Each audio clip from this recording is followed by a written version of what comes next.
Ladies and gentlemen, boys and girls, my name's Benson. What's yours? Welcome back to A Fat Man Reviews Walt Disney World. So we're going to talk about specifically Toy Story Land and the two rides that are associated with that. Yes, there are three, but we've already talked about one of them. So we did visit Toy Story Land the weekend of August the 13th, I think it was, sometime there, and managed to get into Toy Story Land pretty early, and we managed to ride Slinky Dog Coaster as well as the Alien Swirling Saucer ride, and we're just going to talk about those rides real quick. Should be pretty quick chit chat considering they're very, there's only two rides. There's not a lot to go over. I'm going to go with Alien Swirling Saucer first, simply because it's the easiest to really talk about. And Alien Swirling Saucer is basically a bench seat that you sit in, and it kind of slings you around. It's a very fun kids ride. It's not turbulent at all. There's a little bit of a jerk in motion as it swings you this way, and you're basically just pivoting on an axis. And, it can swing you a little far. If you've ever been on a state fair tilt-a-whirl, consider it a tilt-a-whirl, but nowhere near as nauseating. Like it's not gonna, you're not gonna run the risk of really getting like overly nauseous or sick or anything like that. Now, as far as being a big person visiting Toy Story Land and riding Alien Swirling Saucer, it's a seatbelt, and it is a huge seatbelt. So I rode with me and Allie. Jordan, I think, might have been able to ride with us, but we've definitely been squished. So he rode by himself, and Allie and I rode together. I could have ridden with me and Allie, and Christian and I could have even ridden together, but she chose not to ride this time. And basically, it's just a giant seatbelt that comes up, and you click it and you pull it tight. I would make sure that before you sit down, you've got the seatbelt like out, because I think I sat on ours, like one end of ours, so I had to like quickly stand up and pull it out. Just make sure it's laying off to the sides, and when you sit down, you can buckle. It's very easy to adjust the belt length. It's very similar to like a middle car seat or a middle seat in a car. You just kind of pull the strap and it closes, or it pulls tight, and it's just a plastic clip because like I said, it's a very smooth ride, a very easy ride. You don't really run the risk of being thrown out of it. So it's really just like an extra safety precaution, most likely for little kids, to keep them from trying to stand up. But other than that, super fun ride. I highly suggest you check it out. If it's more than a 30-minute wait though, skip it, because it's not worth a 30-minute wait. It's definitely not a very long ride. I think we might have been 60 seconds at the most. If it was any longer than that, then apparently it was more fun than I thought, and it didn't, it just lasted longer. So just keep that in mind when you're getting on Alien Swirling Saucer. I definitely wouldn't spend a whole lot of time in line. The queue's cool. It's very Buzz Lightyear themed. It's very Space Ranger-y, but it's not a ride that's worth. It's like Barnstormer. It's over so fast that it's not really worth that long wait. So skip it if it's more than 30 minutes. But that's just my opinion. If you've never ridden it, 30 minutes might not be that big of a deal for you to get that chance to ride it. Also, if you've got little kids, then it's worth the 30-minute wait because they're going to enjoy it. Me, older kids, not necessarily so much. So the one you're really interested about is the roller coaster in Toy Story Land, and that is the Slinky Dog Dash coaster. Now, I will say they did really well when they designed the seats for this one. So it's a two-person seat. Everybody's in their own individual seat per se, even though they're connected. Think similar to Everest. But however, on Everest, the sides are a little bit higher for where your hips go, and this one isn't. Now, what was really cool about this roller coaster is that each person got their own bar, but it didn't fully connect on the other side. So Everest is a U-shaped bar that sits down across your lap. Slinky Dog Dash, it's a completely different style. What it is it's one bar that comes up and goes over. However, that bar has two specific areas that are supposed to slide over top of your thighs, and it's supposed to sit over top of your legs. And then it's got like little divots or dips where it would sit in between your legs. And it's designed to pull back against your stomach and hold you in place. I'm 6'2" and I am like 400 pounds now. So I've got big thighs. I've got the thighs like tree trunks, okay? So pulling that back, my legs still hung out a little bit. And the cast member was like, you have to make sure both your legs are under the bar. So I will say if you have bigger thighs, you may have an issue with this. However, when the cast member came back by, I had closed my legs enough. My leg was still hanging out a little bit.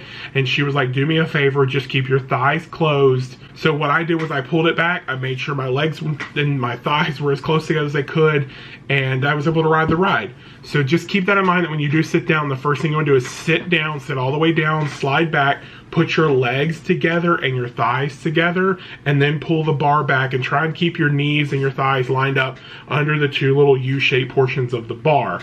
I haven't heard about anybody else having issues with them saying anything about that, but I've also did my very best not to watch any Toy Story videos, so other people may have made that comment in regards to Slinky Dog Dash. So that's it. Slinky Dog Dash, it's about a 1.5 to 2 minute coaster. It's not a super wild ride. It is a very fun roller coaster though, because it's such a long track and everything's open. You can see everything. You can see into Star Wars land. You can see all of Toy Story land at some point. And then they do something that's kind of fun, and about halfway through the coaster, maybe not even halfway, a little bit towards the end of the coaster, they stop the coaster completely, and there's these 3 archways, and they say like ready, set, go, go, go. And what it's supposed to mimic and design, and even the coaster, it slides back a little bit, and then it's like it rockets you forward super fast. And like you can see it in the queue where it talks about the Slinky Dog Dash and the like the Super Dash, or I can't remember what it was called now, but basically it's like it's supposed to pull you back and slingshot you forward, and you shoot up around a curve, and then it does like the best part of the slinky motion, because they were trying to make sure the Slinky Dog did a slinky motion, and so there's a few little hills where it's like real quick over, and you can definitely feel yourself kind of bouncing up. Now I will say with this ride, the queue for this ride, they did an absolutely amazing job designing the queue. It's basically, it looks like it's designed out of old game boards and game boxes, and there's a tic-tac-toe toss across, there's Toy Story land, like designators, so the height determiners once you get onto the where the coaster is are Toy Story Land pieces. Your Magic Band scanner is a sorry piece. The timekeeper that tells you how long you have to wait in line is Buster's collar. The Fast Pass time designator is an old watch.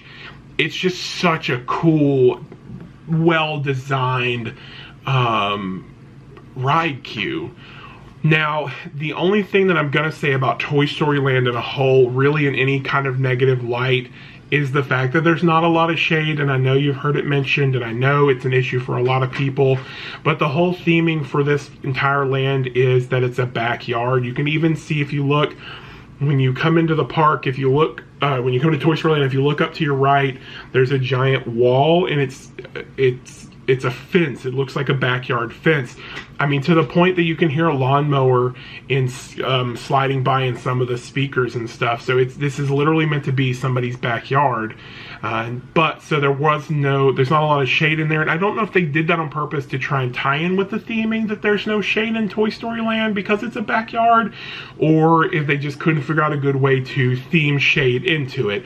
To be honest with you, you could have put up like the giant gazebo thing, but I mean, it's something that would have to go so high in the air that people would have complained that it was either too tall, or if they didn't put it high enough, people would complain that it didn't look real enough or anything like that. Somebody would have always complained.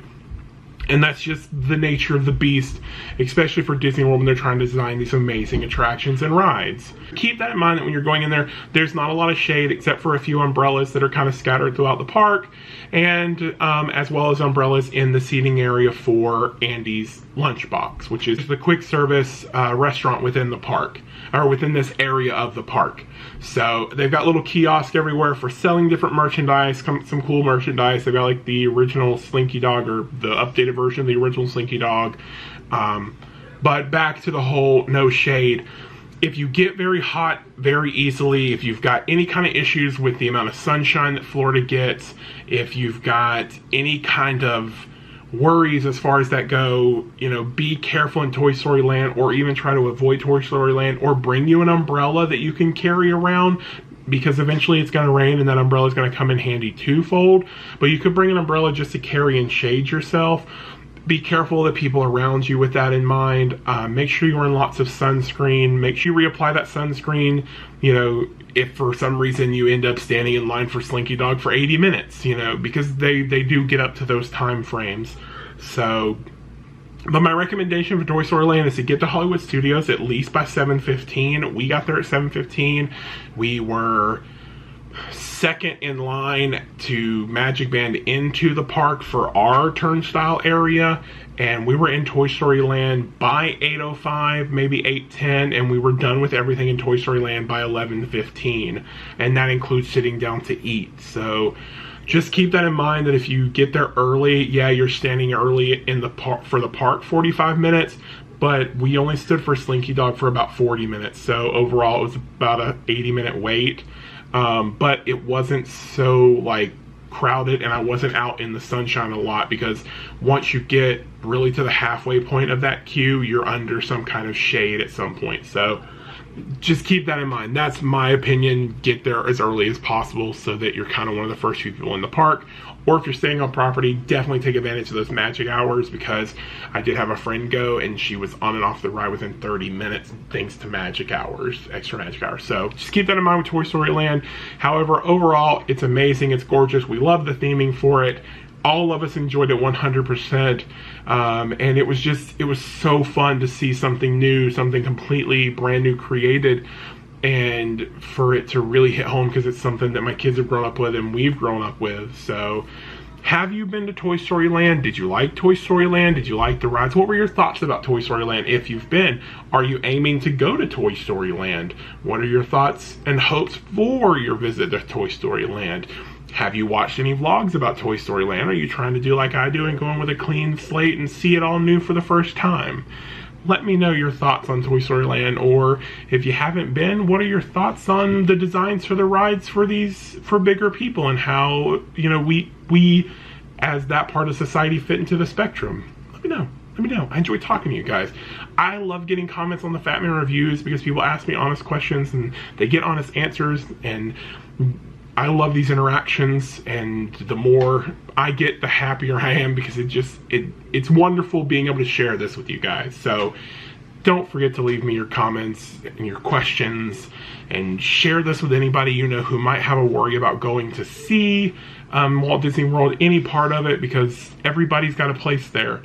You know, there's always something for you to do. So don't forget to share it. Subscribe if you haven't subscribed, if you're new here. Hit the bell icon so you know when all my videos get uploaded. But if the notifications are just too much for you, Monday through Friday about 10:30 is when all my videos get uploaded. I usually tweet out if there's some reason it's been delayed, or for some reason I'm not able to get a video up that day. But thank you for joining me on this little Fat Man Reviews Toy Story Land. I love you guys so much. Thank you so much for all your support. It is the most amazing thing. Till tomorrow.